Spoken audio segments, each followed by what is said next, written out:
memandu jalannya acara pada pagi hari ini. Sebelum dimulai, saya akan menjelaskan beberapa informasi. Yang pertama, untuk peserta diwajibkan untuk mengikuti seluruh rangkaian kegiatan pada pagi hari ini. Dan yang kedua, peserta diwajibkan untuk menyalakan kamera dan mematikan mikrofon selama pemaparan materi berlangsung. Lalu, peserta diwajibkan untuk mengisi presensi yang akan dibagikan pada link di kolom chat Zoom Meeting. Link tersebut akan dibagikan oleh operator kami nanti di penghujung acara. Lalu, untuk sesi tanya-jawab akan dilaksanakan ketika materi sudah selesai dipaparkan, namun untuk seluruh peserta dipersilakan untuk mengajukan pertanyaan mulai dari pemateri 1 hingga ke pemateri 2 sedang memaparkan materinya. Untuk peserta yang akan mengajukan pertanyaan, silakan tulis di kolom chat dengan format nama, asal kota, dan pertanyaan. Baik, mari kita buka acara ini dengan mengucap Bismillahirrahmanirrahim. Bismillahirrahmanirrahim. Lalu selanjutnya, saya akan menjelaskan sedikit mengenai acara pada pagi hari ini. Acara ini merupakan acara sharing session yang diselenggarakan oleh mahasiswa pendidikan kesejahteraan keluarga Universitas Negeri Jakarta dengan tema peran orang tua sebagai kunci keberhasilan pembelajaran jarak jauh dan tips dalam mendampingi anak belajar dari rumah. Berikut saya akan membacakan susunan acaranya. Yang pertama ada pembukaan, yang kedua ada menyanyikan lagu Indonesia Raya, yang ketiga pemaparan materi 1 oleh Fathia, yang kedua pemaparan materi kedua oleh Hoirul Hisan, lalu sesi tanya-jawab, selanjutnya pembagian hadiah dan door prize, lalu foto bersama, dan yang terakhir penutup. Memasuki agenda selanjutnya, yaitu menyanyikan lagu Indonesia Raya. Para hadirin dimohon untuk mengikuti. Silakan operator.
Baik, terima kasih.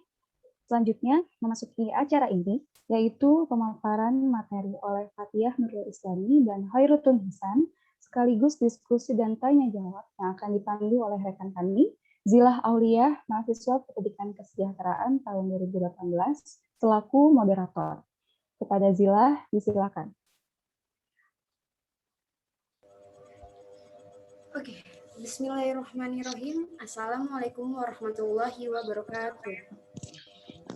Waalaikumsalam. Ya, sebelumnya terima kasih kepada rekan saya Vika Oktaria. Izinkan saya memperkenalkan diri terlebih dahulu. Perkenalkan, nama saya Zila Aulia, mahasiswa semester 6 Program Studi Pendidikan Kesejahteraan Keluarga Universitas Negeri Jakarta, yang hari ini akan memandu acara sebagai dan diskusi kita pada pagi hari ini.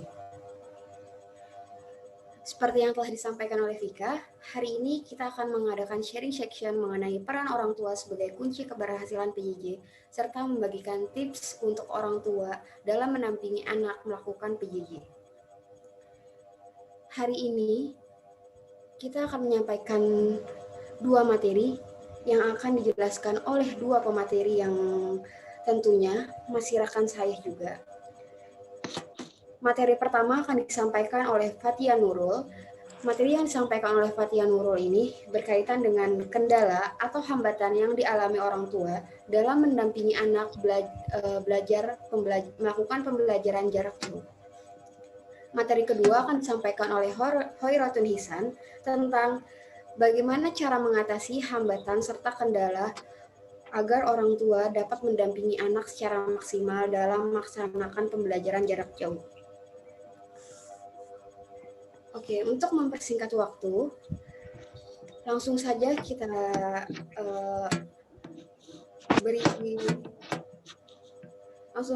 persilakan Fatia untuk menyampaikan materi. Kepada saudara Fatia, dipersilahkan.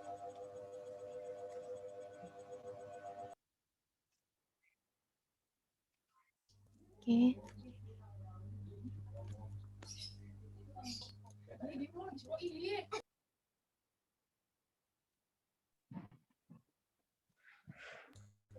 Oke. Alhamdulillah share screen-nya sudah terlihat ya.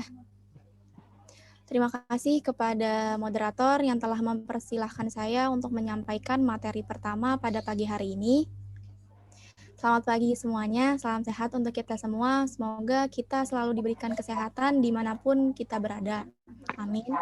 Telah dijelaskan di awal oleh MC dan moderator bahwa topik webinar kita pada hari ini adalah peran orang tua sebagai kunci keberhasilan PJJ dan tips dalam membimbing anak belajar dari rumah.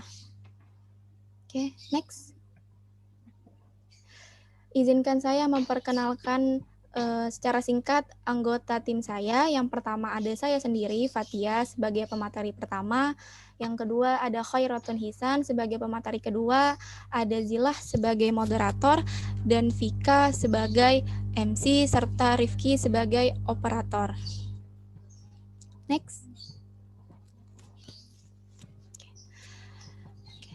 Yang pertama, topik pertama adalah kendala dan hambatan yang orang tua rasakan dalam mendampingi anak belajar daring atau belajar dari rumah. Next.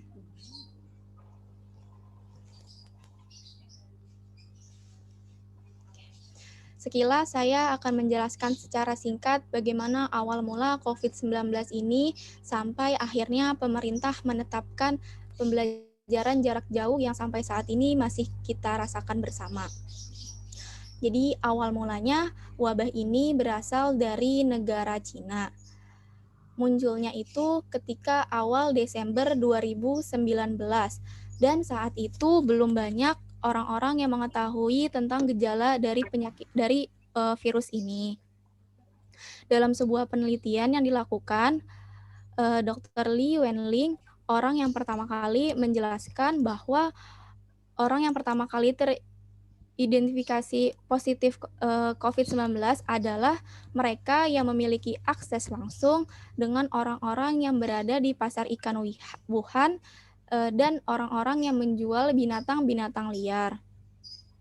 Berdasarkan sebuah penelitian juga bahwa terdapat kesamaan coronavirus pada kelelawar dan coronavirus yang saat ini menjadi wabah yang tersebar sampai saat ini sekitar 96% kesamaannya.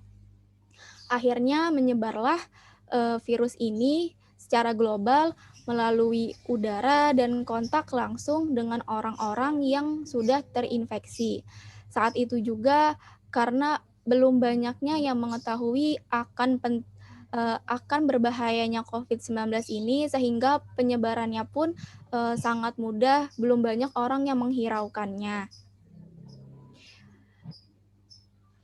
Karena semakin tingginya kasus positif di berbagai banyak wilayah, membuat Badan Kesehatan Internasional WHO menetapkan COVID-19 sebagai Public Emergency of International.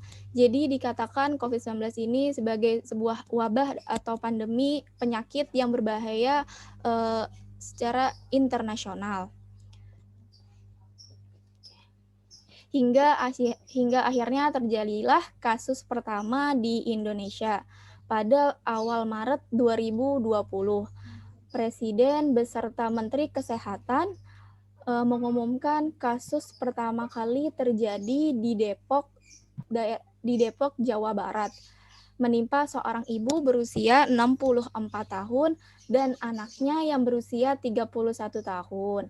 Diduga mereka berinteraksi kontak langsung dengan warga negara asing yang berasal dari negara Jepang.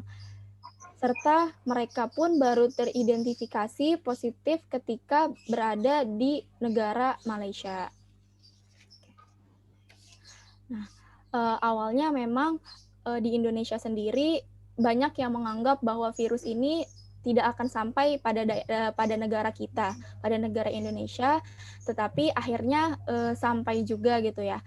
Mungkin karena penyebarannya yang dengan sangat cepat melalui udara. Saat itu pun pemerintah belum siap dan belum sigap dalam menangani wabah ini. Sehingga akhirnya kasus positif di Indonesia pun melonjak dengan sangat tinggi. Pandemi ini memporak-porandakan akses kehidupan manusia, tanpa terkecuali laki-laki, perempuan, kelas atas maupun kelas bawah, dan semuanya memiliki dampak masing-masing. Membuat banyak sarana dan prasarana mati dan tutup sementara. Presiden pun akhirnya mengumumkan bahwa belajar, bekerja, dan beribadah dilakukan dari rumah saja. Kita tahu bahwa pendidikan merupakan hal yang sangat penting, merupakan hal yang sangat krusial, karena akan menentukan masa depan Indonesia ke depannya. Hingga akhirnya pemerintah pun menetapkan sebuah kebijakan, yaitu PJJ atau pembelajaran jarak jauh yang saat ini masih kita rasakan bersama. Menteri Pendidikan dan Kebudayaan Pak Nadiem Makarim pun mengeluarkan surat edaran untuk satuan pendidikan. Surat edaran ini ditunjukkan kepada Kepala Dinas Pendidikan Provinsi, Kepala Dinas Pendidikan Kota dan Kabupaten, Kepala Dinas Pendidikan Tinggi, Kepala Dinas Pendidikan Perguruan Tinggi, serta kepala sekolah di seluruh wilayah Indonesia. Beliau juga mengajak untuk setiap kita menghadapi dan sama-sama meminimalisir COVID-19 ini, serta melakukan langkah-langkah pencegahan supaya tidak berkembang COVID-19 ini. Sejak awal berlakukan PJJ ini di awal Maret 2020 hingga saat ini ternyata banyak terjadi problematikanya ya, baik itu dampak positif maupun dampak negatifnya. Pendidikan di semua tingkat pun turut merasakannya, baik di TK, di SD, di SMP, di SMA, bahkan mahasiswa juga ikut merasakan dampak tersebut. Kesulitan dan kendala bukan hanya dirasakan oleh tenaga pendidik, bukan hanya dirasakan oleh guru maupun dosen, tapi juga dirasakan oleh anak peserta didik, juga orang tuanya. Ini menunjukkan bahwa kebijakan ini belum berjalan secara maksimal. Saat ini orang tua merupakan panjang tangan antara sekolah dengan anaknya, karena guru memberikan materi, memberikan tugas, memberikan ulangan, diinfokan langsung kepada orang tua murid atau wali murid. Sehingga orang tua salah satu ya merupakan salah satu penentu keberhasilan apakah kebijakan ini sudah berjalan baik atau sebaliknya. Tetapi memang kenyataannya faktanya masih banyak yang perlu dievaluasi dalam kebijakan pembelajaran jarak jauh ini. Next.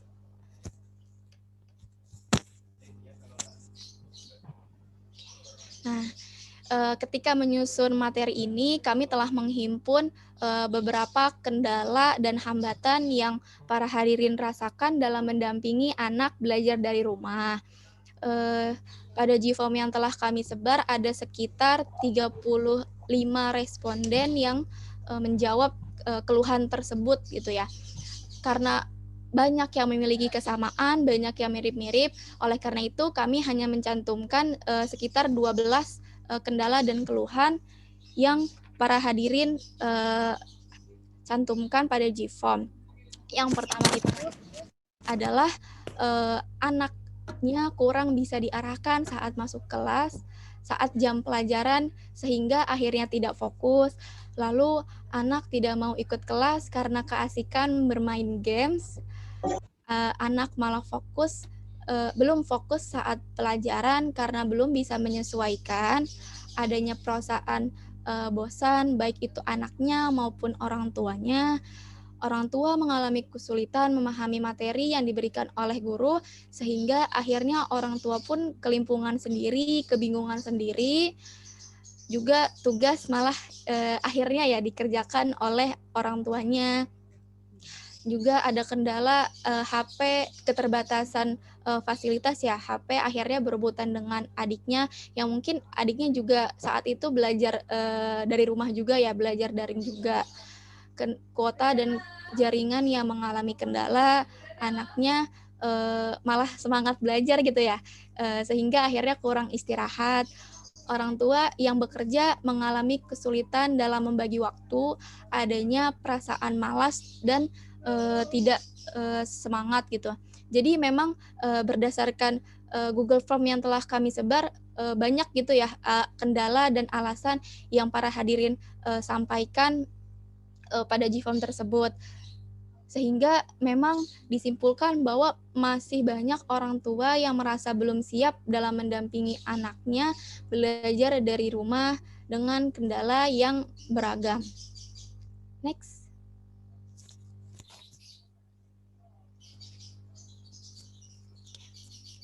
Selain itu, kami juga menghimpun data dari penelitian yang dilakukan oleh Tanoto Foundation tahun 2020 mengenai survei terkait pembelajaran jarak jauh atau PJJ. Di sini bisa sama-sama kita lihat ya, bahwa terdapat 3 hasil ya. Yang pertama adalah untuk orang tua yang merasa kurang sabar dan jenuh menangani kemampuan dan konsentrasi anaknya, pada SD ada sebesar 56% dan pada anak SMP ada sekitar 34%. Untuk orang tua yang mengalami kesulitan menjelaskan materi pembelajaran ke anak ada sekitar, untuk anak SD ada sekitar 28% dan untuk anak SMP ada sebesar 19%. Dan untuk orang tua yang mengalami kesulitan memahami materi pelajaran anak, untuk anak SMP ada sebesar 15% dan untuk anak SMP ada sebesar 24%. Jadi dapat disimpulkan ya, makin menguatkan gitu ya hasil G-Form yang telah Ibu dan Bapak isi, bahwa memang benar terjadi kendala dalam mendampingi anak belajar di rumah. Oke, next. Oke. Kami juga mengumpulkan data dari sebuah jurnal bahwa ada kendala lain yang dihadapi oleh orang tua dalam mendampingi anaknya belajar dari rumah. Yang pertama adalah orang tua mengeluhkan ya, banyak mengeluarkan biaya untuk membeli paket data. Karena PJJ merupakan sistem online, pastinya membutuhkan akses internet, dan akses internet didapatkan ketika sudah mempunyai paket data. Menurut Purwanto, tahun 2020 terjadi peningkatan dalam membeli paket gitu, dari yang sebelum adanya pandemi hingga akhirnya diberlakukannya kebijakan PJJ. Orang tua juga mengeluhkan bahwa anaknya ini tidak mendapatkan informasi dan tidak bisa mengerjakan tugasnya karena kehabisan paket data. Ada juga yang mengeluhkan karena sudah terlalu banyak membeli paket data, padahal masih banyak kebutuhan yang belum tercukupi. Yang kedua adalah orang tua mengalami kesulitan karena kurangnya penjelasan materi. Dalam situasi saat ini, guru banyak memberikan tugas mandiri secara online kepada peserta didiknya ketimbang memberikan materi yang disampaikan, walaupun memang banyak juga guru yang menyampaikan materinya terlebih dahulu, baru memberikan tugas kepada peserta didiknya gitu ya. Dalam sebuah berita juga bahwa banyak gitu ya orang tua yang mengeluhkan tentang hal tersebut gitu. Orang tua pun menyadari bahwa dirinya ini memang tidak memahami tugas yang diberikan oleh guru kepada anaknya. Kendala yang ketiga adalah orang tua mengalami stres, khususnya adalah seorang ibu. Kenapa? Karena ibu itu kan mengerjakan pekerjaan rumah tangga. Juga di sisi lain mereka harus sigap ya untuk mendampingi anaknya belajar secara daring. Terlebih jika orang tuanya yang bekerja, maka fokusnya pun akan terbagi-bagi. Mereka harus bisa mengurus rumah tangga, mengurus kerjaannya dengan tuntas, serta juga harus siap ya untuk mendampingi anaknya belajar secara daring. Sehingga nggak jarang membuat orang tua, khususnya ibu, mengalami stres gitu. Nah, hal ini berarti terdapat kendala yang dihadapi oleh orang tua karena sulit ya untuk membagi waktu rumah tangga dan mendampingi anaknya belajar dari rumah. Yang keempat atau yang terakhir adalah terbatasnya fasilitas yang tersedia. Keterbatasan fasilitas di rumah menjadi kendala lain ya yang dihadapi oleh para orang tua. Tidak semua fasilitas seperti HP dan laptop yang memadai pada sebuah keluarga. Sehingga akibatnya masih banyak anak ya yang belum mendapatkan informasi, pengetahuan materi yang disampaikan gurunya. Menurut Wulandari tahun 2018 mengatakan bahwa fasilitas ini merupakan hal yang mempengaruhi dalam pendidikan anak sebesar 82%, sehingga memang lumayan besar gitu ya pengaruhnya fasilitas terhadap pendidikan anak saat PJJ ini. Oke, next.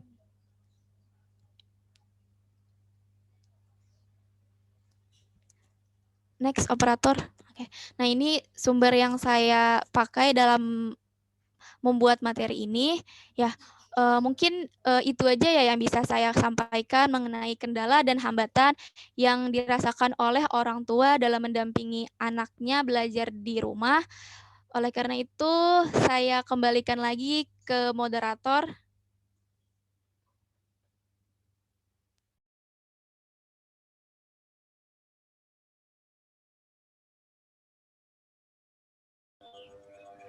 Oke. Terima kasih kepada Saudara Fatia yang telah menyampaikan materi tentang kendala serta hambatan yang dialami oleh orang tua dalam mendampingi anak belajar daring. Nah, sejauh ini izinkan saya mereview terlebih. Kita sudah mengalami pandemi COVID selama 1 tahun lebih. Masing-masing dari kita tidak ada yang siap untuk mengalami masa pandemi seperti ini. Tapi tidak terasa pandemi sudah mencapai 1 tahun dan kita masih kuat untuk menjalani kehidupan sehari-hari kita dengan protokol kesehatan yang cukup ketat dan semua hal-hal yang serba dibatasi termasuk pembelajaran jarak jauh serta work from home. Walaupun sudah ada isu ke depannya di bulan Juli atau di semester depannya, sekolah akan mulai melakukan pembelajaran secara offline. Akan tetapi tidak memungkinkan bahwa hal tersebut masih sangat bertolak belakang gitu. Karena dengan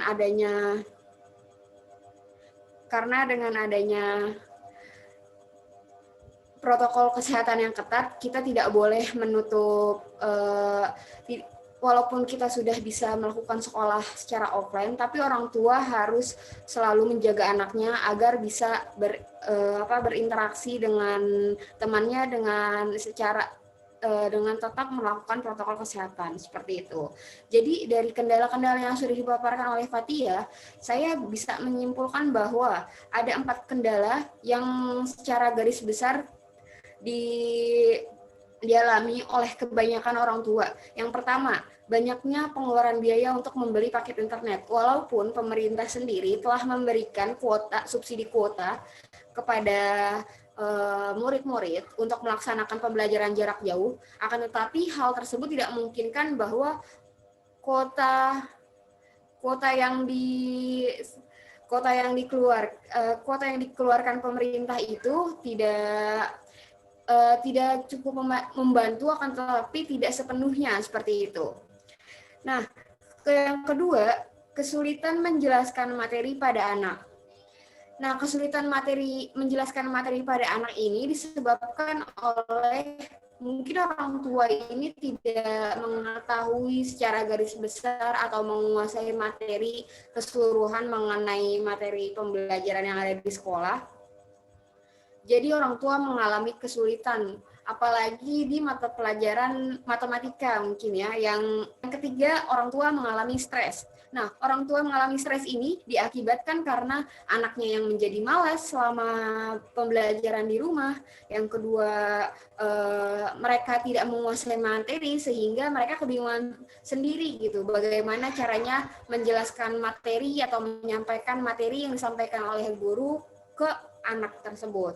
Oke, yang terakhir ada terbatasnya fasilitas. Tidak menutup kemungkinan bahwa masih banyak di luar sana orang tua yang mengalami kekurangan atau kesulitan dalam memenuhi fasilitas untuk menunjang pembelajaran jarak jauh. Nah, terbatasnya fasilitas ini mungkin beberapa sekolah sudah menerapkan sistem pinjam handphone seperti itu. Jadi kalau misalnya suara saya masih tidak jelas atau bagaimana? Oke, jadi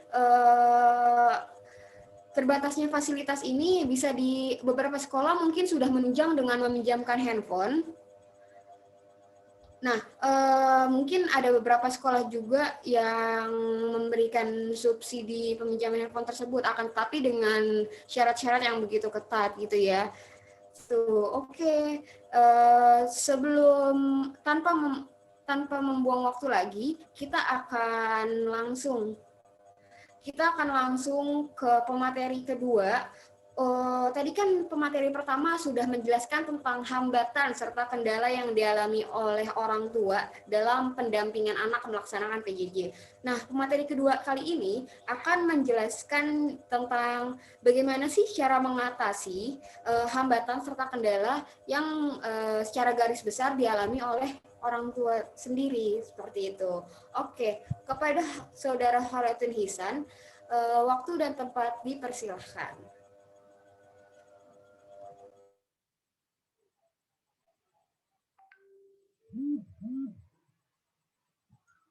Baik, terima kasih moderator karena telah memberi kesempatan untuk menyampaikan materi kedua pada waktu. Selamat pagi, salam sejahtera untuk kita semua.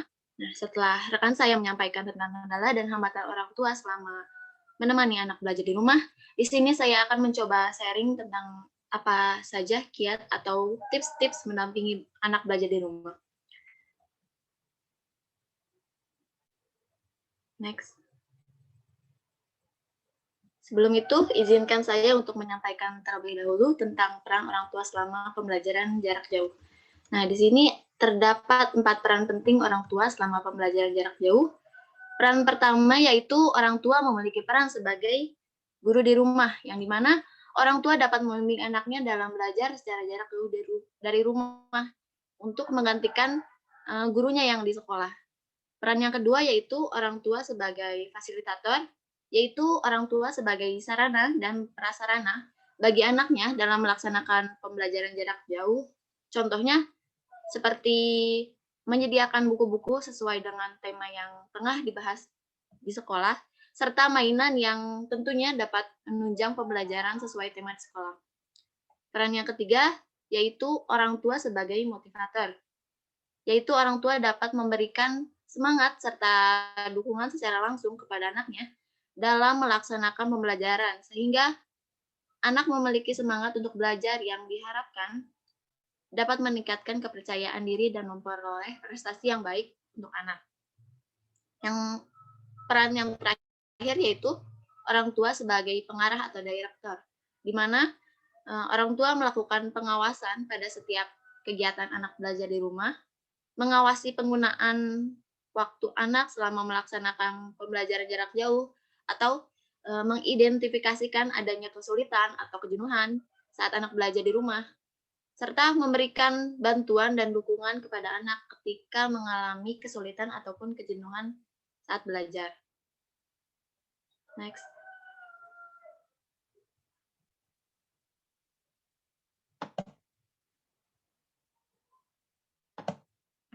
Nah, setelah mengetahui peran penting orang tua selama pembelajaran jarak jauh, kita masuk ke sesi sharing terhadap kiat atau tips-tips mendampingi anak belajar di rumah. Saya di sini menyantumkan beberapa kiat dalam mendampingi anak belajar di rumah. Kiat yang pertama yaitu awali dengan memahami gaya belajar anak. Karena memahami gaya belajar anak ini merupakan hal pertama agar anak nyaman dan tidak mudah bosan saat belajar di rumah. Ibu-ibu jangan heran ketika anak ternyata kesulitan dalam menangkap materi belajar atau tidak bisa diam, bahkan tidak fokus saat belajar. Hal itu mungkin terjadi karena gaya belajar yang diterapkan anak belum sesuai dengan anak gitu. Karena setiap anak itu memiliki keunikan sendiri dan memiliki gaya belajar atau proses penyerapan yang berbeda-beda. Ada yang lebih suka belajar lewat mendengarkan, ada yang justru lebih tertarik belajar dengan melihat gambar-gambar, ada yang semangat belajar jika bersentuhan langsung dengan objek belajar, dan tidak sedikit pula anak yang memilih gaya belajar dengan selalu melibatkan fisiknya atau sambil bergerak ke sana kemari. Karena itu penting untuk memahami gaya belajar anak. Yang kedua yaitu buatlah rutinitas harian secara terstruktur. Orang tua dapat mengajak anak untuk menyusun jadwal hariannya gitu, seperti jadwal pelajaran, waktu bermain anak, waktu istirahat, waktu tidur, ataupun waktu menggunakan gadget gitu. Ajak anak untuk dapat melakukan aktivitasnya seperti biasa, yaitu seperti bangun pagi atau sarapan di jam-jam tertentu, atau belajar saat sekolah sudah dimulai gitu. Jadi anak tahu kalau misalnya jam 8 sudah mulai untuk belajar gitu. Nah, dalam menyusun jadwal ini, orang tua perlu memperhatikan lamanya waktu belajar, karena umumnya anak dapat berkonsentrasi penuh selama 20 menit. Karena itu, setelah 20 menit, anak bisa beristirahat sejenak. Setelah itu baru melanjutkan lagi belajarnya, gitu, agar anak tetap fokus. Next.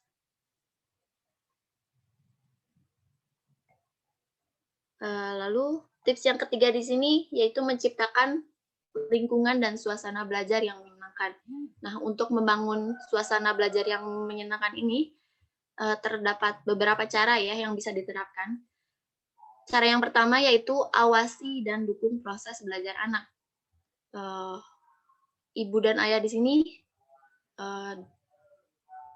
dapat mendorong anak untuk membaca kembali materi pembelajaran dan mengerjakan tugas yang diberikan oleh guru, ataupun orang tua juga dapat melibatkan anak yang lebih tua ya atau kakaknya untuk membantu adiknya menyelesaikan tugas sekolah. Sebisa mungkin orang tua menciptakan lingkungan belajar yang kondusif bagi anak agar anak tetap fokus dan tidak terdistak gitu oleh lingkungannya.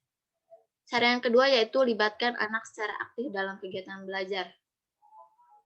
Cara ini dapat dimulai dari hal sederhana seperti memberikan apresiasi sederhana atau hal baik yang dilakukan anak. Misalnya ketika anak mengikuti jadwal harian tanpa diingatkan, atau belajar secara mandiri, atau bahkan bisa menyelesaikan tugas yang diberikan sendiri gitu. Nah, orang tua juga dapat mengajak anak untuk dapat merefleksikan pelajaran yang diperoleh ke dalam kehidupan sehari-hari untuk agar anak dapat lebih mudah untuk menyerap materi yang disampaikan gitu.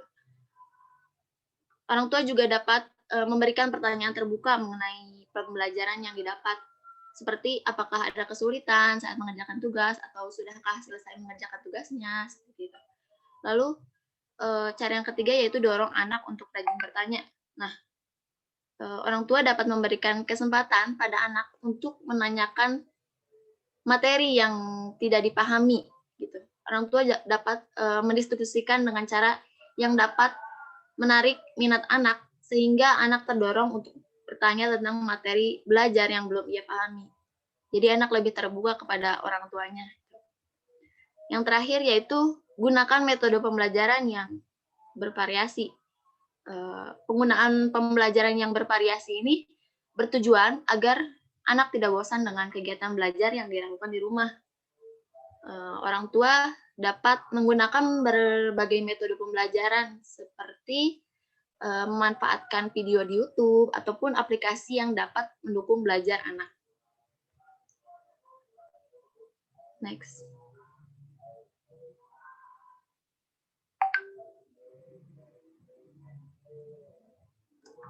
Nah, yang terakhir yaitu menjalin komunikasi dengan guru atau pihak sekolah. Dalam poin ini, orang tua perlu tetap terhubung dengan pihak sekolah untuk mencari informasi terkait materi pembelajaran yang dapat menunjang kegiatan belajar di rumah. Orang tua juga dapat berdiskusi dengan pihak sekolah terkait kesulitan atau kondisi anak selama belajar di rumah, agar pembelajaran tetap efektif dan tidak terburu-buru gitu. Nah, hal terpenting yang perlu dipahami orang tua dalam mendampingi anak belajar di rumah yaitu mengelola ekspektasi terhadap proses belajar, karena orang tua perlu melihat kondisi anak dan bersikap fleksibel karena kondisi pandemi seperti ini tidak ideal dan tidak mudah bagi siapapun termasuk pada anak. Nah, selain itu orang tua juga perlu membatasi penggunaan gadget di rumah gitu agar anak tidak tetap fokus pada pembelajarannya. Nah, untuk bagi orang tua yang bekerja, penting untuk mengoptimalkan sumber daya atau orang-orang terdekat dalam menyesuaikan diri di tengah kondisi seperti ini. Meskipun mungkin tidak mudah ya, orang tua perlu membicarakan hal ini dengan anggota keluarga yang lain atau orang-orang terdekat agar dapat saling membantu dalam mendampingi anak belajar di rumah. Next.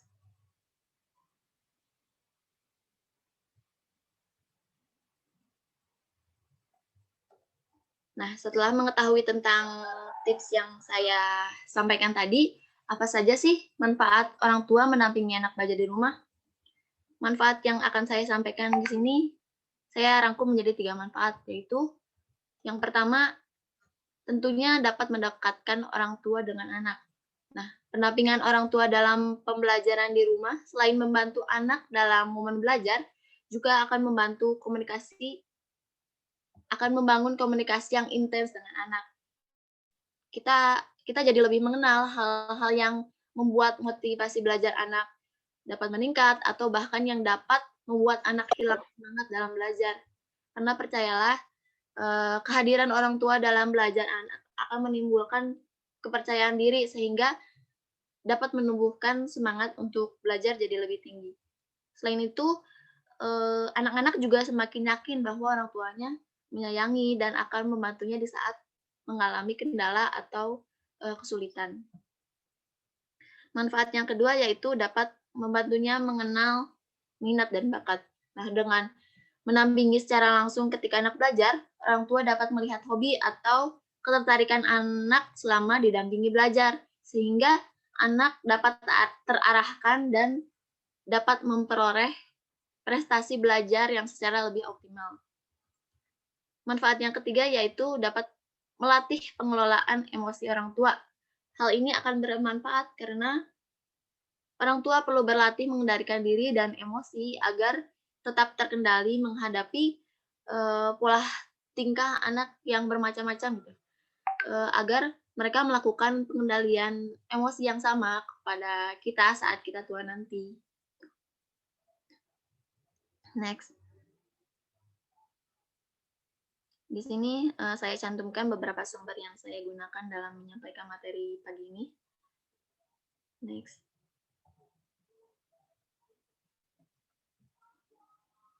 Nah, inti dari yang saya sampaikan yaitu penting bagi ayah dan bunda untuk menciptakan suasana nyaman dalam anak belajar agar anak tetap fokus dan mudah untuk menyerap materi belajar sehingga pembelajaran menjadi efektif dan impact-nya akan lebih optimal gitu kepada anak. Sekian beberapa tips yang bisa saya sharing, semoga dapat sedikitnya menjawab tentang keresahan ayah dan bunda saat menemani anak belajar di rumah. Mohon maaf apabila ada salah kata, terima kasih. Saya kembalikan ke moderator. Oke, baik. Terima kasih kepada Saudara Hoiratin Hisan atas pemaparan materinya. Sebelum saya lanjut, mungkin saya seperti pemateri pertama tadi, saya akan mereview sedikit apa yang telah teman saya sampaikan. Jadi teman saya ini menyampaikan tentang bagaimana cara mengatasi kendala-kendala yang telah dialami oleh orang tua selama 1 tahun masa pembelajaran jarak jauh. Nah, cara mengatasinya itu saya rangkum menjadi 4. Yang pertama, kita harus memahami gaya belajar anak. Nah, gaya belajar itu ada 3. Yang pertama ada gaya belajar auditori, yang kedua ada gaya belajar visual, yang ketiga ada gaya belajar kinestetik. Nah, gaya belajar yang pertama yaitu auditori. Dia itu lebih mengutamakan pendengarannya. Nah, jadi ciri pada anak yang mengalami yang mempunyai gaya pembelajaran auditori adalah mudah ingat gitu. Ingatannya itu sangat kuat dari apa yang dia dengar. Seperti itu. Jadi terus yang kedua, dia itu lebih suka mendengarkan atau menyimak dibandingkan ketika dia disuruh membaca buku. Seperti itu. Yang kedua, dia lebih suka mendengarkan musik, lebih suka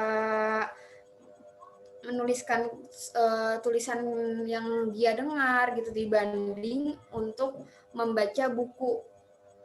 Nah, biasanya anak-anak seperti ini tuh lebih cenderung menyukai pembelajaran atau penjelasan secara langsung.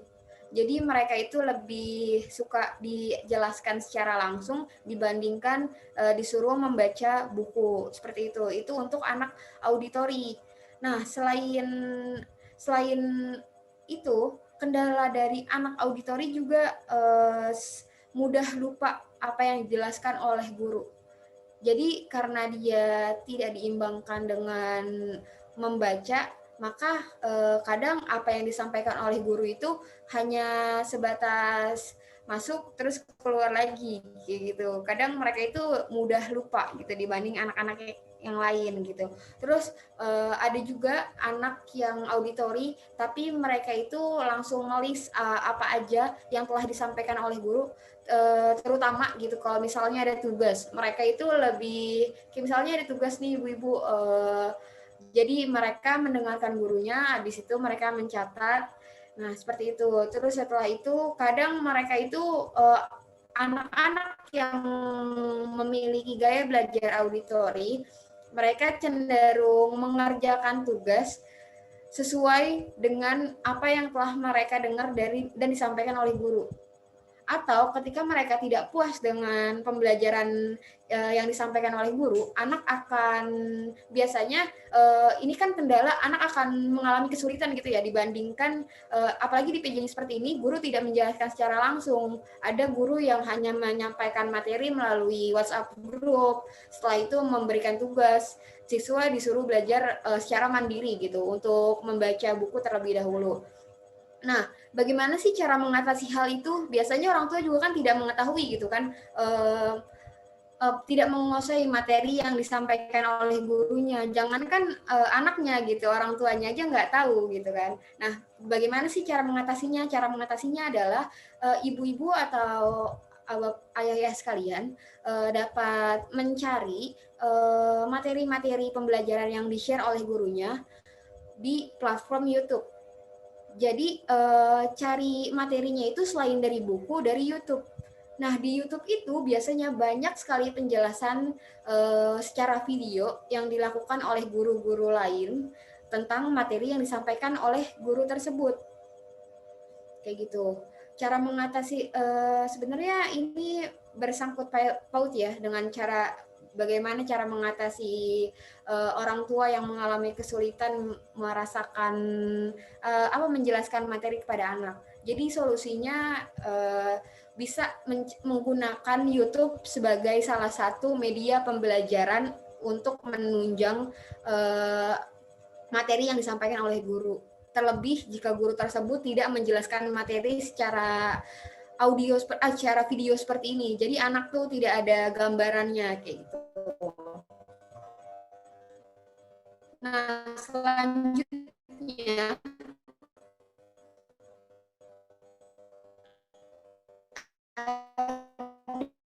ada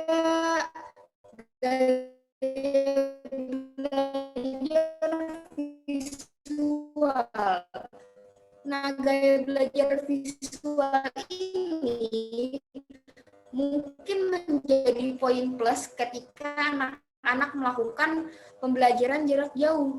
Karena apa? Karena seperti yang saya katakan tadi, kebanyakan guru-guru, ada beberapa guru yang mungkin langsung memberikan materi atau bahan ajar dan memerintahkan anak muridnya untuk membaca secara mandiri lalu mengerjakan tugas. Nah, untuk anak-anak yang memiliki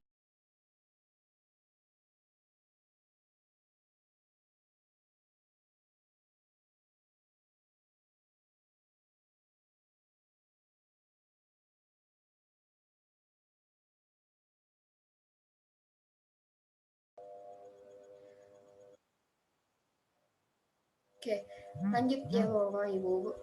Jadi mereka itu lebih dominan untuk membaca buku dibandingkan mendengarkan guru. Jadi mendengarkan penjelasan materi yang disampaikan oleh guru itu hanya untuk menunjang apa yang mereka baca.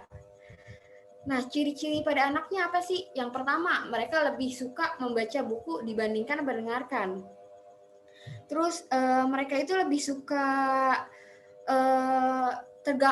mereka itu harus belajar dengan suasana yang sunyi. Jadi nggak bisa kalau sekitarnya berisik. Mungkin anak-anak dari bapak-bapak dan ibu-ibu di sini ada yang mengalami ciri-ciri seperti itu. Ada kan beberapa anak yang memang tidak bisa belajar di suasana yang bising gitu. Ada juga beberapa anak mungkin ini kategori SD kelas atas ya, 4-6 dan SMP itu biasanya ada beberapa anak yang memang fokus untuk belajar di malam hari karena karena untuk menghindarkan suara bising itu. Nah, itu termasuk anak yang memiliki gaya belajar visual atau mengutamakan penglihatan. Jadi mereka memang tidak bisa terganggu oleh suara bising. Itu karena mungkin mereka harus membutuhkan tenaga yang ekstra gitu ya untuk memfokuskan diri membaca. Oke, selanjutnya yang ketiga ada gaya belajar kinestetik. Gaya belajar kinestetik apa sih? Gaya belajar yang mengutamakan gerak. Nah, ciri-ciri pada anaknya itu adalah lebih banyak menggunakan bahasa tubuh, menyukai kegiatan yang atau permainan secara fisik gitu. Jadi mereka lebih suka praktik nih, Ibu. Mungkin kalau misalnya ada tugas sekolah yang berbau olahraga, membuat video tentang olahraga atau praktikum kertas origami, mereka lebih senang gitu. Nah, ini bisa termasuk anak-anak yang memiliki gaya belajar kinestetik. Seperti itu. Jadi mereka itu lebih senang mengeksekusi langsung daripada harus mendengar dan membaca. Jadi mereka harus dipraktikkan terlebih dahulu, baru mereka mengerti. Nah, biasanya nih kasus seperti ini bisa dilihat dari bagaimana cara murid menangkap pembelajaran matematika. Jadi kalau misalnya ada soal cerita nih, misalnya dari soal mata pelajaran matematika, ada soal cerita kan biasanya ya Bapak Ibu. Nah, anak itu nggak akan bisa menangkap apa yang dimaksud dari soal cerita tersebut tanpa kita mengibaratkannya dulu. Oke, misalnya si Ani ini ibaratnya apa. Jadi kita tuh harus kayak misalnya kayak ada si ini beli telur di warung gitu. Kayak kita tuh harus kita sebagai orang tua harus pintar-pintar mengakumulasikan gitu ya. Gimana caranya si anak dapat mengerti. Kalau misalnya anak kita termasuk yang kalau lagi Zoom kita latar belakang foto kita gimana sih, Pak? Aja kayak kemarin, cuma latar belakangnya ambil foto kita. Ini bisa nggak apa nih? Jadi emang nggak usah screenshot. Lanjut. Jadi untuk anak-anak yang memiliki gaya belajar kinestetik atau mengutamakan gerak, itu memang mereka itu biasanya cenderung lebih suka lebih suka praktikum langsung atau lebih mudah menangkap pembelajaran ketika oleh orang tua. Nah, biasanya hal-hal seperti ini tuh biasanya kan kalau misalnya pembelajaran offline mungkin guru akan menjelaskan ketika pembelajaran berlangsung dalam kelas. Tapi ketika online gitu ya, orang tua bingung gitu harus bagaimana cara menggantikan peran guru untuk mempraktikkan materi itu secara langsung. Nah, solusi yang bisa saya sampaikan sama masih menggunakan atau memanfaatkan platform YouTube untuk memecahkan permasalahan tadi gitu. Jadi kayak memberikan contoh praktikum di YouTube. Jadi misalnya cara membuat kerajinan tangan dari botol plastik. Nah, mungkin dari Bapak Ibu bingung gitu, nggak pernah gitu kan membuat suatu kerajinan dari botol plastik. Nah, di situ anak-anak yang memiliki gaya belajar kinestetik mungkin bisa diarahkan untuk menonton YouTube untuk melihat tutorial atau cara membuat kerajinan tersebut. Seperti itu. Oke, selanjutnya jadi ada 3 ya ibu-ibu gaya belajar anak. Yang pertama tadi ada gaya pembelajaran auditori, yaitu pembelajaran yang mengutamakan pendengaran. Yang kedua ada gaya belajar visual, yaitu gaya pembelajaran yang mengutamakan penglihatan. Yang ketiga ada gaya belajar kinestetik, gaya belajar yang lebih suka praktikum atau gerak gitu. Oke, selanjutnya tadi kan ada beberapa teman saya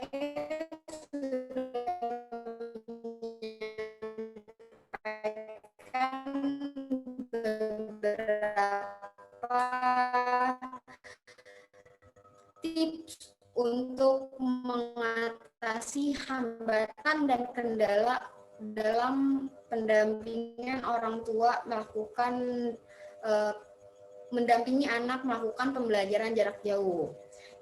Yang pertama tadi memahami gaya belajar. Nah, gaya belajar itu kan ada 3. Yang kedua ada buat rutinitas terstruktur. Seperti itu. Jadi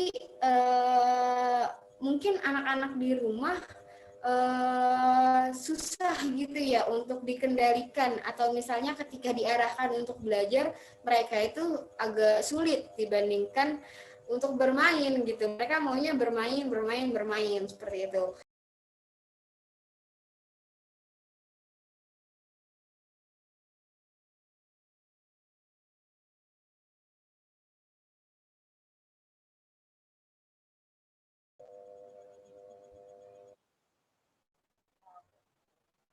Oke, ketika sudah membuat struktur untuk kegiatan besok, yang tadi pagi kita harus, jadi gini Bu, jadi malam-malam kita harus udah membuat jadwal gitu, besok anak kita akan melakukan apa.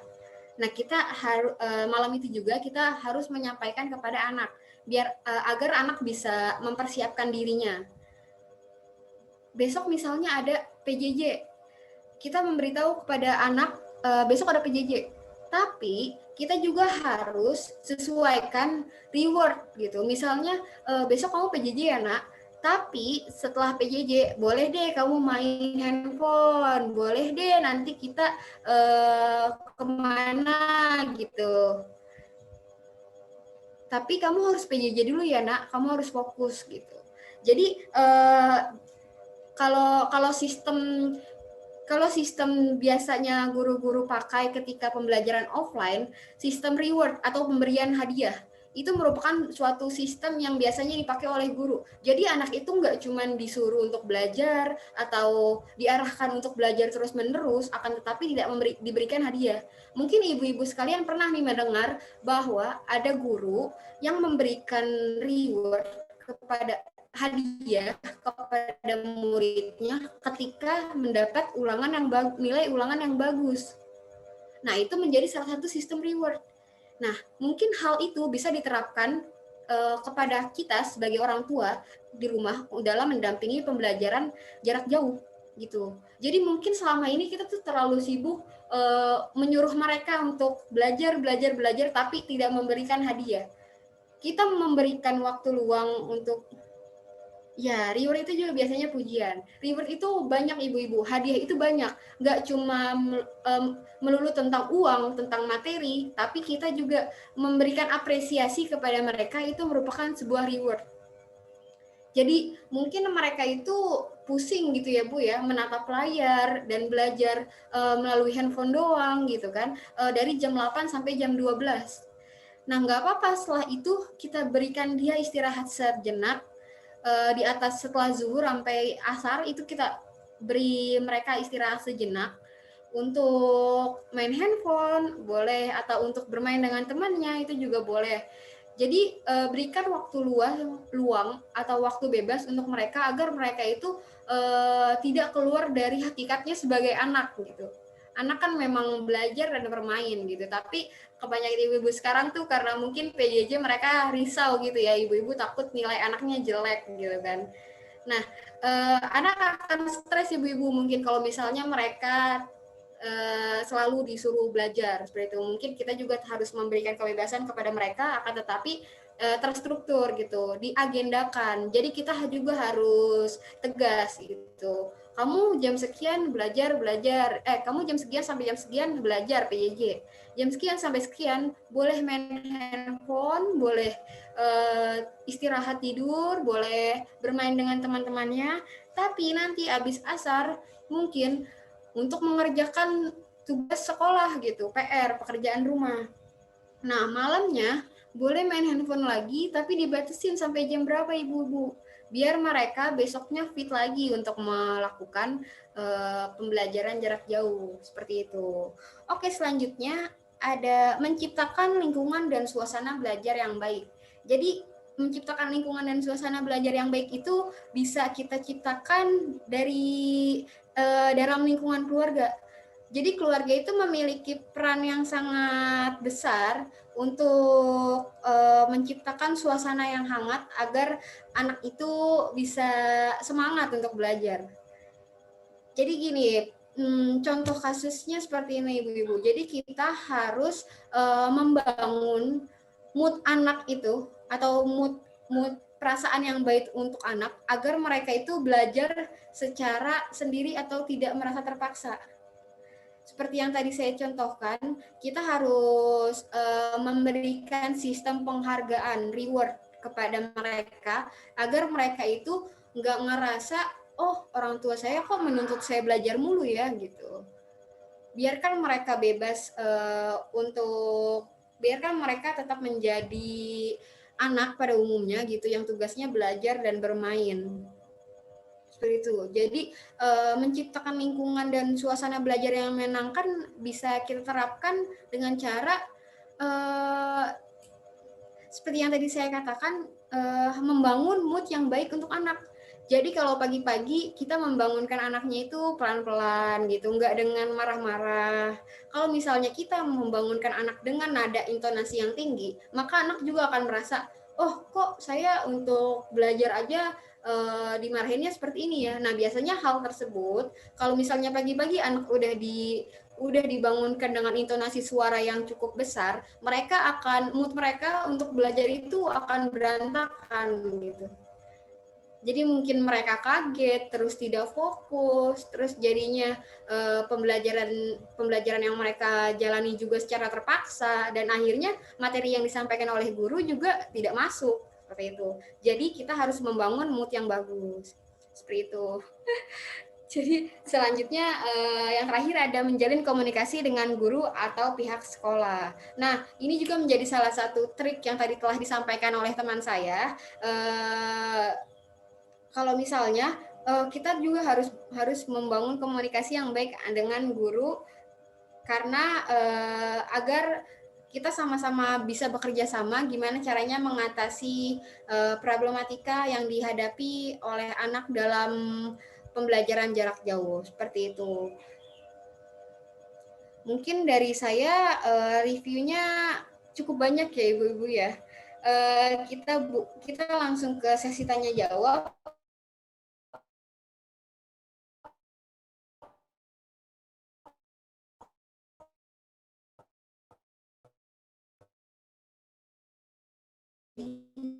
Ada dari sebentar. Ada dari Bapak Iwan, asal dari Jakarta. Pertanyaannya adalah, bagaimana cara menangani siswa dan siswi agar mereka mau belajar? Mungkin dari pemateri 1 atau 2 ada yang ingin menjawab. Waktu dan tempat dipersilahkan.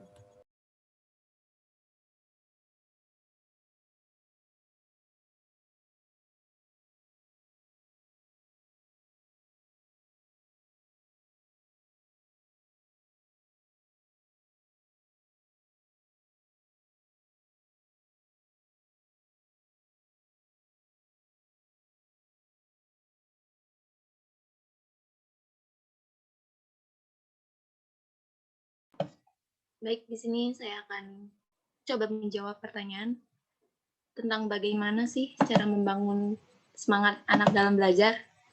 Pertama, bangun dulu komunikasi dekat dengan anak. Dorong anak untuk mengungkapkan pendapatnya tentang apa yang terjadi dengan pendidikannya. Sebisa mungkin ciptakan suasana belajar di mana dia merasa nyaman untuk mengungkapkan kesukaannya atau ketidaksukaannya atau kekhawatirannya gitu. Nah, saat anak menyampaikan pendapatnya, pastikan untuk mengakui perasaannya, bahkan jika orang tua tidak setuju gitu. Ketika anak-anak merasa opini mereka tidak penting atau mereka terjebak, mereka cenderung melepaskan diri dari proses belajar gitu. Jadinya mereka malas belajar. Yang terpenting di sini yaitu pahami dulu apa yang menyebabkan mereka malas belajar gitu. Nah, untuk mengatasi anak malas belajar ini, orang tua atau guru itu perlu meyakini mereka bahwa diri mereka itu berhak gitu untuk mendapatkan pengajaran atau materi dan kepercayaan gitu. Jadi ketika mereka percaya, ketika mereka dihargai, mereka sedikit demi sedikit akan tumbuh keinginan untuk belajar gitu. Yang kedua yaitu ikuti minat anak gitu. Ketika belajar melibatkan anak-anak dalam bidang mata pelajaran yang dia sukai, otomatis anak dapat mengikuti pembelajarannya gitu. Jadi hargai dulu apa yang dimiliki anak, baru kita berikan apa yang harus diwajibkan untuk anak. Gitu. Selain itu, orang tua juga perlu mendukung dengan sarana dan prasarana yang dibutuhkan oleh anak belajar, agar anak lebih semangat dalam belajar dalam sehari-harinya gitu. Seperti buku-buku yang tadi saya sampaikan tadi, atau mainan-mainan yang dapat mendukung pembelajarannya. Biasanya anak malas belajar karena tidak memiliki peralatan belajar yang memadai gitu. Untuk itu, kita dapat mendukung dengan sarana dan prasarana untuk anak belajar. Lalu mungkin yang tadi disampaikan Zila juga, hargai pencapaian sekecil apapun. Anak juga seperti orang dewasa, sekecil apapun pencapaian yang diraihnya akan membuat dirinya lebih senang jika dihargai. Terutama anak usia sekolah dasar ya, yang membutuhkan penguatan positif terus-menerus agar mereka tetap termotivasi untuk belajar dan menantang diri sendiri untuk berbuat lebih baik gitu.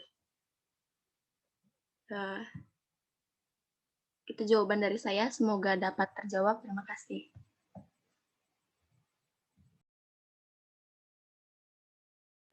Oke, terima kasih Khairatun atas jawabannya. Mungkin sebelum kita lanjut ke tanya jawab, ada dari ibu-ibu dan ayah gitu ya di sini, atau dari teman-teman mahasiswa yang bergabung di sini yang mau sharing gitu. Mungkin ada anaknya atau keponakannya atau adiknya mengalami kesulitan dalam melaksanakan pembelajaran jarak jauh. Kalau misalnya ada, boleh raise hand, nanti kita izinkan berbicara atau kita unmute.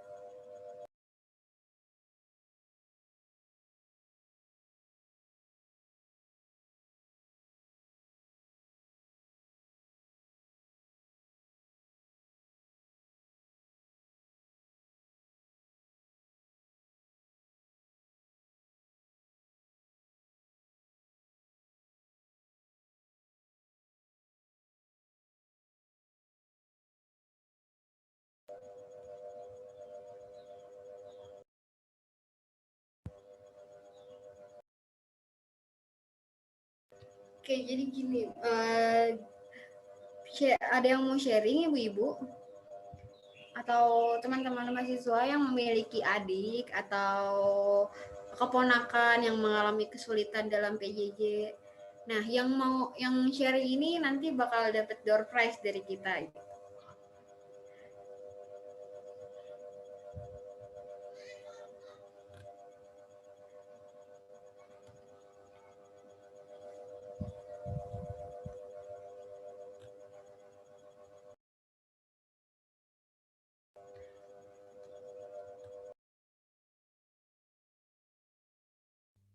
izin masuk ya, izin masuk untuk sharing-sharing ya.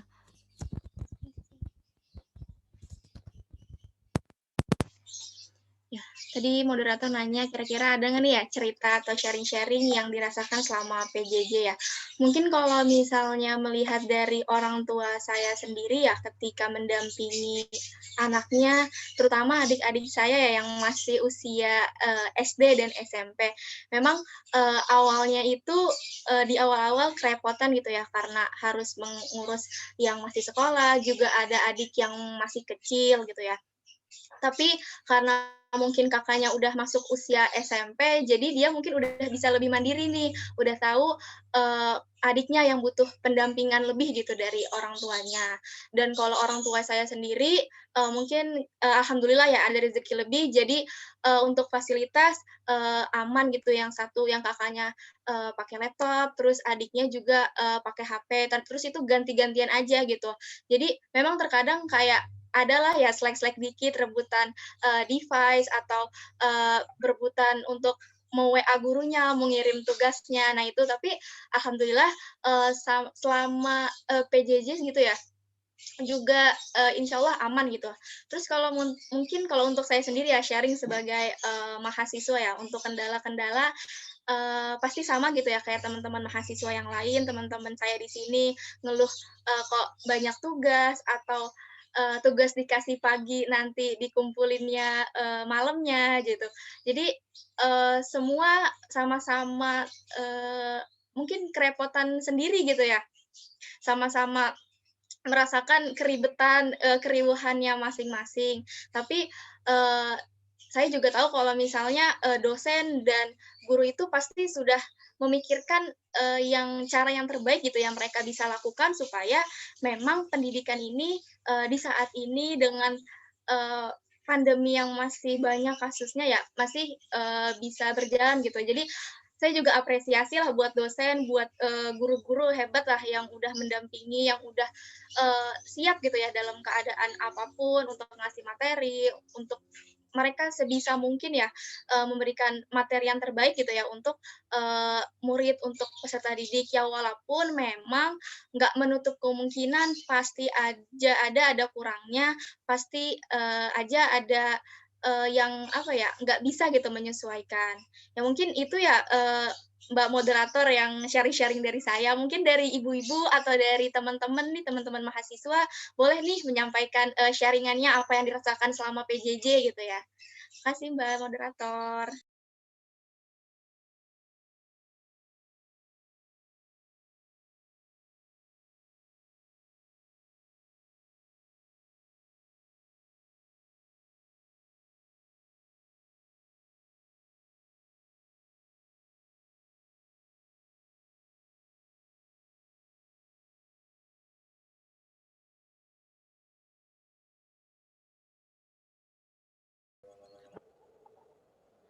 Oke, terima kasih kepada Saudari Fatia telah sharing. Mungkin dari ibu-ibu yang lain atau teman-teman panitia atau teman-teman mahasiswa di sini yang sudah bergabung ingin sharing mengenai pengalaman mendampingi adik atau anaknya atau keponakannya dalam melaksanakan pembelajaran jarak jauh.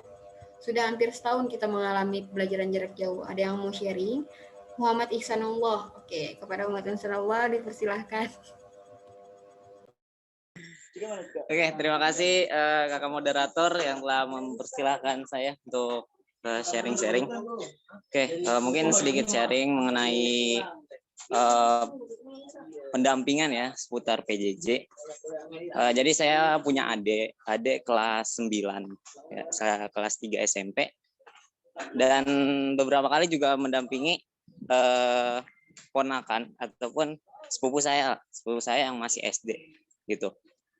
Nah di sini mungkin ada beberapa kesulitan yang saya alami dalam mendampingi adik saya dan sepupu saya gitu dalam pendampingan belajar dalam PJJ.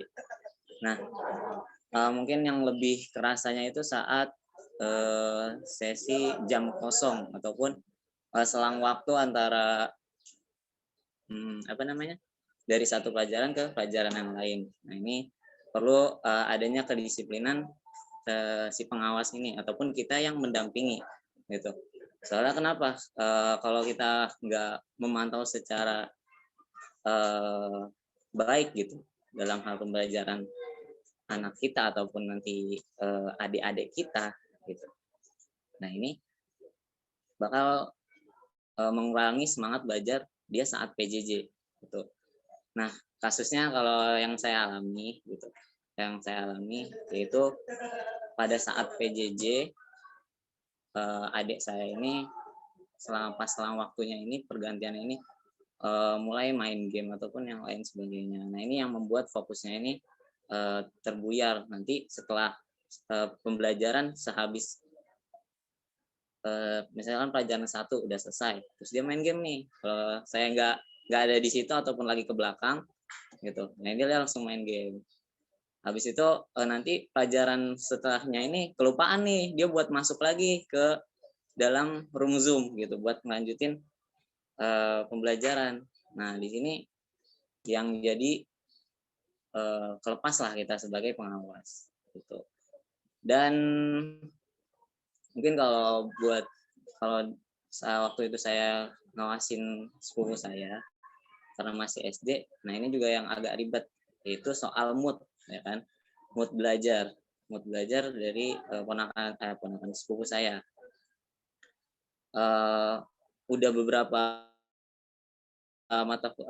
mata pelajaran yang dijalanin, kalau nggak salah waktu itu udah 2, satu mata pelajaran lagi nih terakhir gitu. Dia udah mulai moodnya udah nggak enak nih. Udah Kak, udah males ini dari tadi gurunya cuma gini doang ini. Nah, di sini saya mencoba untuk menyemangati juga nih. Ayo dong kita belajar lagi nih, satu lagi nih. Ayo nanti habis ini boleh deh ini saya kasih penawaran lah ataupun hadiah buat dia bahwasanya hari itu udah selesai melakukan PJJ ini gitu. Nah, yang paling sulit di situ sih buat naikin mood sepupu saya ini gitu. Karena kalau udah mainnya mood kan susah juga nih buat kita ngebalikin lagi semangatnya lagi dan lain sebagainya, apalagi dalam hal anak SD ya. Anak SD kan masih suka maunya main aja ataupun yang lain sebagainya. Nah, ini perlu banyak teknik lah dari kita sebagai pendamping ataupun orang tua untuk membawa suasana PJJ ini untuk si anak ini lebih baik lagi, lebih dapat lagi lah intinya pembelajaran buat si anak. Mungkin itu aja. Terima kasih lagi ke moderator.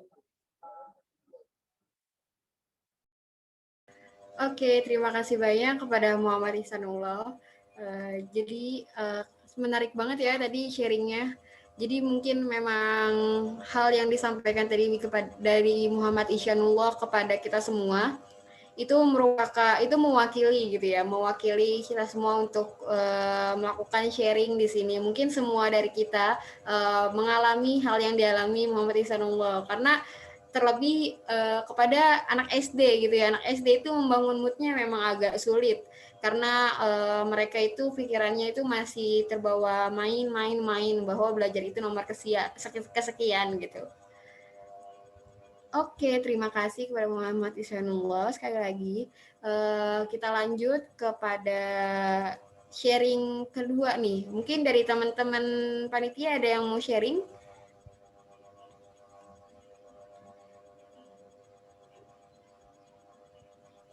Saya boleh deh, Kak. Saya boleh sebentar ya, sedikit. Boleh. Jadi saya itu punya adik. Ya. Adiknya itu kelas 3 SD. Nah, dia itu tipe anak yang kalau belajar itu harus dijelasin gitu. Berarti dia masuknya itu tadi tipe auditori, harus dari pendengaran baru dia paham. Nah, jadi kalau misalnya di sini bunda-bunda yang punya anak sama tipenya kayak adik saya, alangkah baiknya jika mendampingi anaknya itu dia belajarnya didampingi dan dijelaskan gitu kalau gurunya itu hanya membagikan materinya saja gitu tanpa menjelaskan. Karena kalau misalnya tipe anak yang auditory tapi didiamkan saja sama kita, ya mungkin anak akan jenuh, dan tugas pun akan tidak selesai, tidak kelar itu. Kalau misalnya tipe anak yang auditory itu seperti itu. Jadi kalau misalnya di sini harus ngerti juga sih tipe anak atau tipe adik kita, tipe keponakan kita itu tipe belajarnya kayak gimana. Baru kita bisa membuat strategi atau membuat rencana bagaimana kita mendampingi anak belajar dari rumah, kurang lebih. Terima kasih kepada moderator. Oke, terima kasih. Oke, mungkin saya akan sedikit membacakan lagi nih pertanyaan di kolom komentar. Sudah lumayan banyak ya yang menanyakan. Tadi dari yang pertama ada dari Siti Hamida, asal kota dari Jakarta. Pertanyaannya adalah bagaimana menggolongkan tipe anak. Tadi sudah sedikit saya jelaskan mengenai penggolongan tipe anak. Berdasarkan cara mereka belajar. Ada 3 kan tadi ya. Ada auditornya dia itu lebih ke pendengaran, yang kedua ada lebih ke penglihatan, yang ketiga ada harus dijelaskan melalui praktikum. Nah, selanjutnya ada pertanyaan dari Ibu Heni Kusrini, yaitu dari Pekanbaru Riau. Gimana menyadarkan orang tua agar mendampingi anak belajar? Alasan itu tugas guru, kami udah bayar mahal gitu. Nah, mungkin saya juga sedikit sharing nih, hal-hal seperti ini mungkin lebih didominasi oleh orang tua yang anaknya bersekolah, terutama di sekolah swasta gitu ya. Biasanya ini mungkin dari guru kali ya, Ibu Heni ini mungkin selaku guru gitu, mewakili guru-guru. Kalau mereka itu juga dituntut balik gitu oleh orang tua, gimana sih ini kan tugas guru, kok kenapa jadi ibunya yang repot nih, kenapa jadi orang tua di rumah nih yang repot. Nah, gimana sih cara menyadari orang tua biar mereka itu lebih sadar gitu kalau sebenarnya tugas pendampingan belajar itu emang fungsi utamanya dari orang tua. Jadi mungkin gini ya ibu-ibu, kita sudah terbiasa bahwa kita menitipkan anak di sekolah. Anak bersekolah berarti tugas yang mendampingi pembelajarannya adalah guru. Padahal salah ibu-ibu semua. Jadi tugas pendampingan pertama dipegang oleh orang tua. Karena kita selaku mode atau selaku guru utama dan guru pertama bagi anak-anak kita sendiri. Jadi mungkin sebenarnya walaupun sekolah offline, orang tua juga harus tetap mendampingi anak dalam belajar. Jadi mungkin orang tua yang sudah terbiasa mendampingi anak ketika belajar offline, mungkin pas ada PR, orang tuanya mendampingi, dan sekarang sistemnya online, orang tua tersebut nggak terlalu kesulitan gitu dalam beradaptasi. Seperti itu. Jadi gimana cara menyadarinya? Saran saya mungkin itu balik lagi kepada diri orang tuanya masing-masing, karena kita sendiri pun nggak bisa gitu menyadari mereka, karena itu kembali lagi ke dalam dirinya, ke dalam pemikirannya beliau, bagaimana cara pola pikir beliau, seperti itu. Mungkin kalau dari ibu-ibu di sini saya bisa menyampaikan kepada ibu-ibu di sini bahwa memang fungsi dan peran pengajaran yang pertama dan utama itu dipegang oleh orang tua itu sendiri, bukan oleh guru. Seperti itu. Selanjutnya ada pertanyaan dari Adisa Putri. Pertanyaan dari Adisa Putri ini, bagaimana cara mengatasi yang sekarang masih PJJ sedangkan kebanyakan guru hanya memberikan soal tanpa menjelaskan materi, sehingga sangat mempengaruhi pengetahuan dari anak tersebut, sedangkan beberapa orang tua sedang sibuk dengan pekerjaannya masing-masing. Oke, sebelum kita jawab, tadi juga saya sempat menyinggung sedikit terkait pertanyaan ini. Kita harus mengetahui dulu anak kita itu termasuk ke kategori pengajaran yang mana. Seperti itu. Setelah kita tahu, maka kita lebih mudah mengarahkan anak ketika anak mengalami kesulitan dalam melakukan pembelajaran. Misalnya mereka lebih ke visual. Maka ya ketika kita sebagai orang tua sibuk dengan pekerjaannya, mungkin kita lebih mengarahkan mereka untuk membaca bukunya terlebih dahulu gitu. Kalau misalnya anaknya lebih suka mendengar, lebih menangkap mendengar, maka kita arahkan mereka untuk mencari sumber pembelajaran di YouTube yang mereka bisa mendengarkan secara langsung penjelasan dari guru-guru yang ada di video di YouTube itu. Guru-gurunya itu nggak harus guru dari sekolah, karena sebetulnya pembelajaran di sekolah yang ada di Indonesia itu semua itu sama dengan kurikulum yang sama 2013. Mungkin ada beberapa sekolah yang ada 2006. Jadi nggak usah ketakutan ibu-ibu kalau misalnya di YouTube itu masih sedikit gitu video pembelajaran. Di sana itu udah banyak banget video pembelajaran yang diposting oleh guru-guru yang melakukan video conference seperti ini.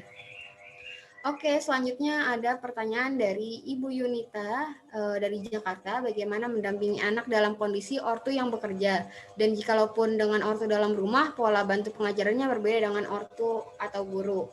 Nah, ini pertanyaannya kurang lebih sama juga ya. Kalau misalnya kondisi orang tua yang benar-benar bekerja, maka orang tua harus mencari pengganti pendamping anak mereka untuk mendampingi anak mereka gitu. Misalnya ibunya bekerja, maka otomatis kalau misalnya ada kakaknya, minta tolong ke kakaknya untuk mendampingi anak itu melakukan pembelajaran seperti itu. Terus kalau misalnya nggak punya kakak, boleh ke tetangganya, ke sepupunya atau ke tetangga. Biasanya kalau di beberapa lingkup perumahan itu ada sistem belajar kelompok. Nah, di situ ada guru les tapi guru les yang cuma pendampingannya aja gitu.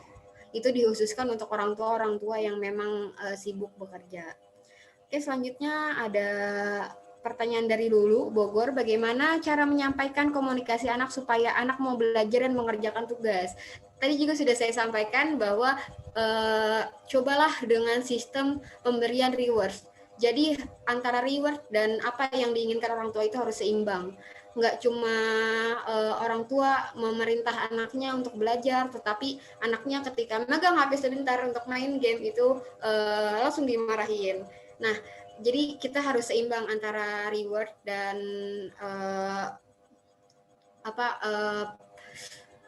perintah seperti itu. Oke, selanjutnya ada dari Adisa Putri. Bagaimana cara mengajari anak yang hiperaktif di dalam kondisi pembelajaran jarak jauh seperti ini? Contohnya dalam durasi 1 menit aja, anak tersebut tidak dapat fokus ke pembelajaran. Nah, kalau seperti ini, mungkin dari teman-teman panitia ada yang ingin menjawab?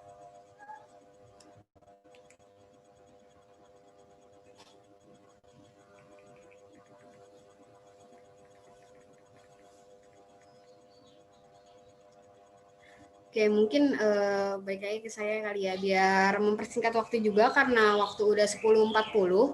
Jadi anak hiperaktif itu berarti dia tuh sedikit tergolong ke gaya pembelajaran yang kinestetik. Jadi mungkin untuk ibu-ibu yang mempunyai anak yang cukup hiperaktif atau aktifnya itu lebih dari anak-anak yang lain, bisa dilihat di internet bagaimana cara mengatasi anak dengan gaya pembelajaran kinestetik seperti itu. Oke, selanjutnya ada dari Siti Maisaro. Untuk usia SMP, bagaimana cara motivasinya untuk mau mengerjakan tugas-tugasnya? Kurang lebih pertanyaannya sama-sama ya kayak yang di atas. Jadi sistem reward itu boleh dicoba karena itu lumayan ampuh karena anak merasa dihargai gitu loh, kayak atas apa yang telah mereka capai. Jadi motivasi mereka mengerjakan tugas mungkin dari reward itu bisa menjadi motivasi mereka gitu untuk mau mengerjakan tugasnya. Oke, selanjutnya terakhir ada dari Muhammad Ihsanullah Bekasi. Izin bertanya mengenai pendidikan karakter bagi anak pada masa kini. Melihat dari kondisi yang sekarang banyak karakter anak yang mulai menurun. Nah, bagaimana cara yang baik untuk pendidikan karakter bagi anak. Mungkin dari pemateri ada yang ingin menjawab?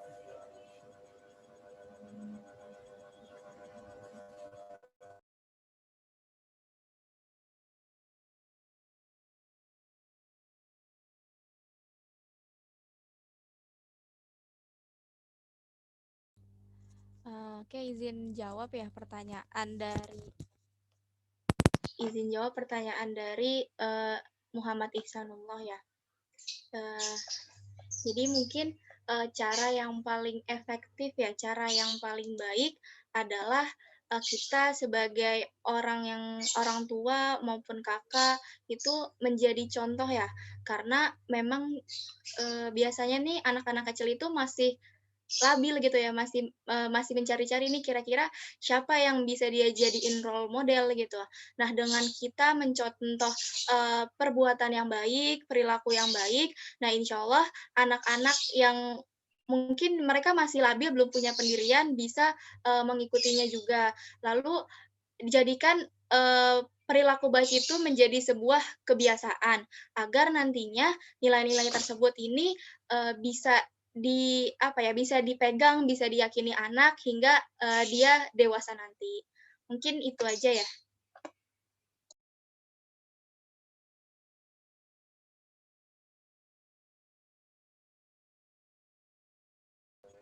Oke, terima kasih kepada Fatia telah menjawab pertanyaan terakhir.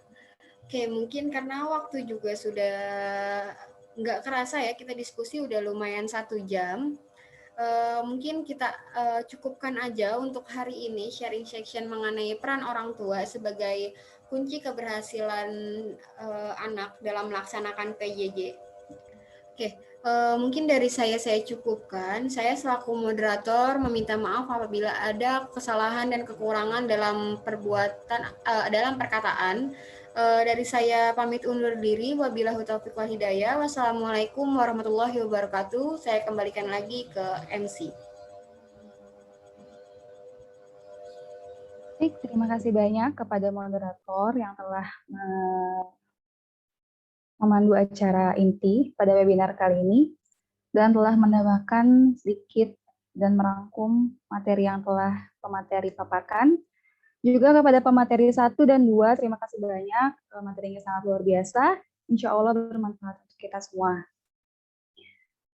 Sebelum berakhir, mari kita melakukan agenda selanjutnya. Agenda selanjutnya yaitu akan ada door prize untuk 1 pemenang yang akan dipilih secara random atau acak melalui wheel picker. Untuk operator, silakan di-share screen. Di-add nama-namanya ke wheel picker ini, dan akan dipilih 1 pemenang untuk door prize. Namanya adalah Laili Nasratul Hana. Selamat kepada Ibu Laili Nasratul Hana.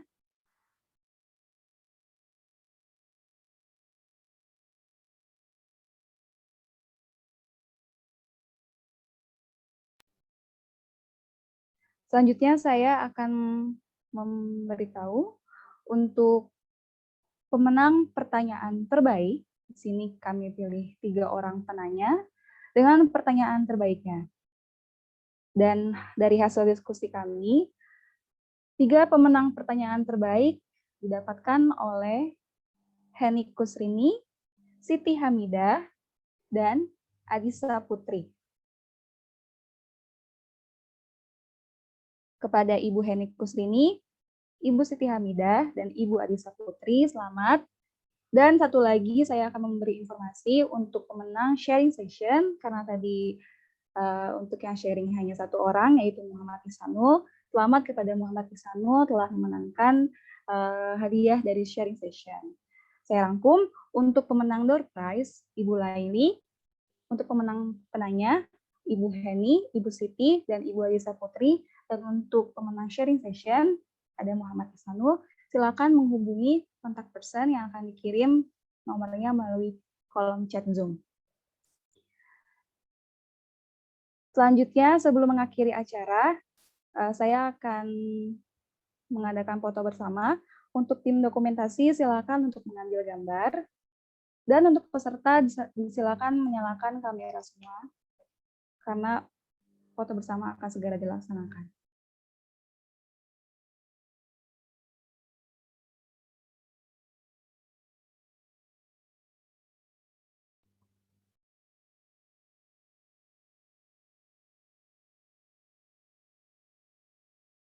Oke, silakan dibuka kameranya.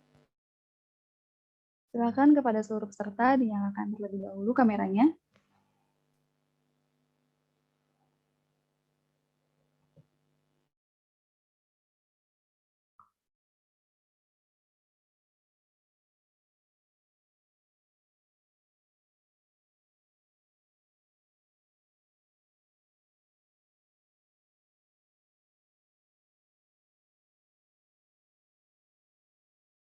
Sekali lagi, untuk seluruh peserta, dimohon untuk menyalakan kameranya, karena akan ada sesi foto bersama.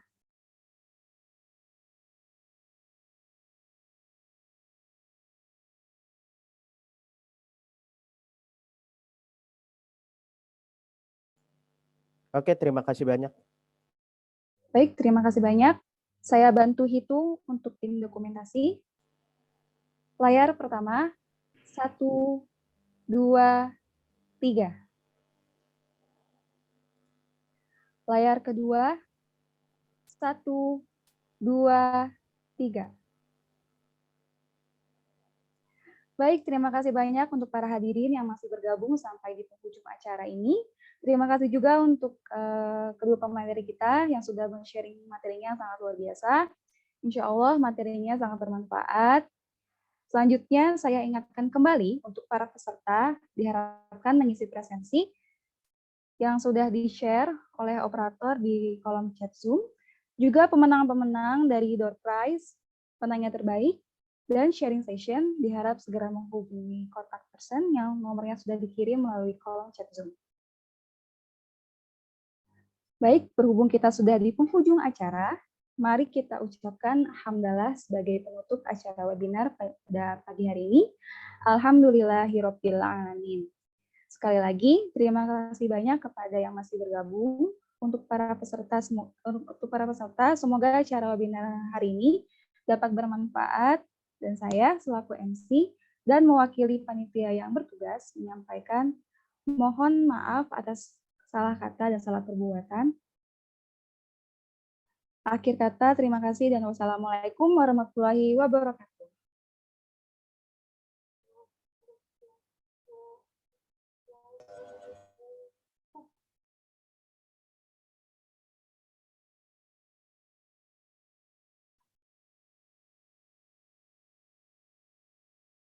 Peserta sudah boleh leave dan jangan lupa untuk isi presensi ya.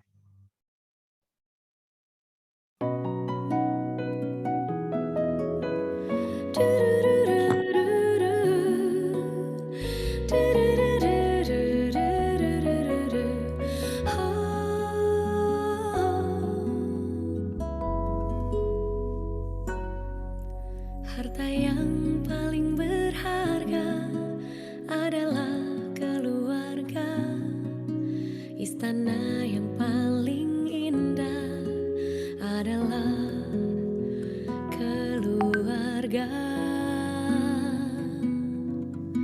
Puisi yang paling bermakna adalah keluarga.